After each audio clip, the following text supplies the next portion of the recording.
بە شێوەیەکی گشتی لە سەر و 40 ساڵێەوە 52% پیاوان تووشی کێشەی ڕقنەبوونی چووکە بن.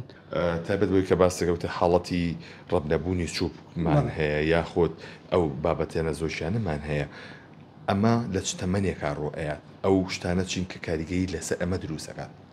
بە شێوەیەکی گشتی لە سەر و 40 ساڵێەوە 52% پیاوان تووشی کێشەی ڕقنەبوونی چووکە بن. کەواتە لە هەردوو پیاوێک بۆیە تووشی ئەم کێشەیە بێت و هۆکارەکان ئەتوانین دابشکەین بۆ هۆکاری جەستەیی و دەرونی. هۆکاری دەرونی وەکو خەمۆکی و دڵەڕاوکێ و قەلەقی و سترێس.